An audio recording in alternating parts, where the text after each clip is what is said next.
That called, and then we'll just keep moving on.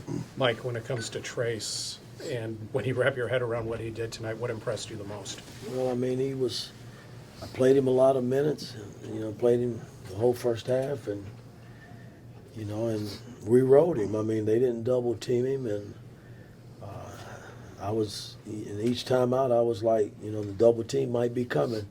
So we got to, set our offense accordingly, and it never came, and he made great plays around the rim. Mike, that timeout, a minute and a half in the game, might have been one of the most productive timeouts we've seen. What needed to be said then, and how glad were you to see the response you got from it? Well, I mean, again, we hadn't won here in a long time, I was told, and anytime you went on the road in the Big Ten, it's special because it's not easy winning out on the road in the Big Ten, and we just got to validate what we did tonight and get ready for Michigan State. They won it tonight at home. Tonight was a career high for Trace, but he's had a few of these games where it's felt like at both ends of the floor he was really controlling play. How much do you let him sort of dictate where he goes, what he does, obviously within the structure of the scheme when he's playing that well? Well, again, I mean, my thing is to put him in position to be successful. He's got to finish it, and I thought tonight, we went to him. I mean, I rode him. I pretty much 90% of the plays was geared to get him the ball. And I would have been foolish not to do that, until they actually stopped him. And they didn't do that tonight. He kind of had his way, and we kind of played around him. So that was kind of nice. Your thoughts on Jordan Geronimo, the lift he gave you guys in the first half, and Trey Galloway, especially second half, some of those key plays when Illinois was trying to get back into it? Well, they were both solid. I just thought from a defensive standpoint, we set the tone right off the bat, and we never really relinquished it. I know we had the big lead, but teams are going to make runs, man. But the beauty about the run is we didn't crumble. They started pressing at the end, and I thought we turned it over a little bit more than what I wanted coming into the game, but for the most part, we did everything we needed to do to win this game.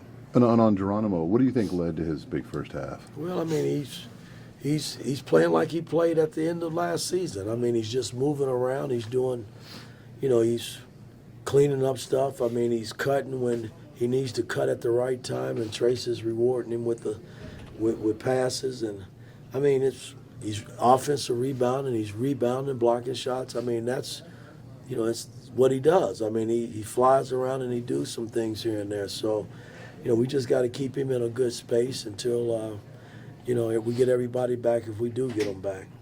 You talked about the interior passing with Trace and Geronimo, and obviously that's kind of a benefit of chemistry.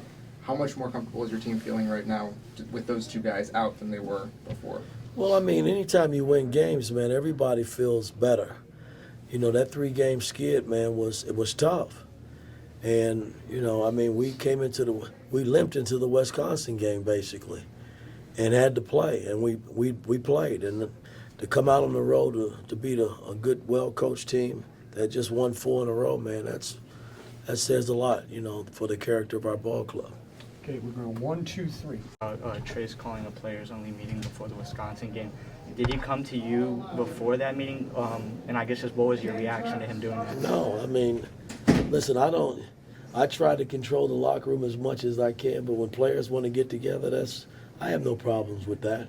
No, he didn't come to me, didn't have to. But the bottom line was we were somewhat dead in the water, going into that Wisconsin game, the way we had been playing. And it all started on the defensive end, and now our defense has picked it back up and is putting us in position to win. Coach, you talked about limping into the Wisconsin game, and it kind of seems like you guys had a backs-against-the-wall attitude in these last two.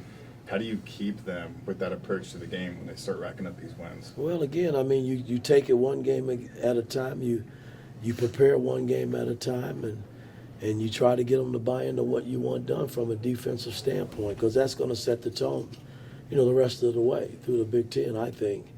I think anybody can be beat in the Big Ten. You just got to come ready to play and commit it for 40 minutes, and I thought we did that tonight. Last question, Wilson. Mike, it felt like, especially in the first half, Jalen was really getting to his spots. What was the key for him tonight? Well, again, Jalen's been solid, man. He played a lot of minutes early. I didn't give him a blow, and I gotta watch that closely because again but he's running our ball club. He's doing a lot of good things for our team, man, and it's kind of nice to see him do that. Okay, Coach, thank you. All right, guys. That was a Thanks, nice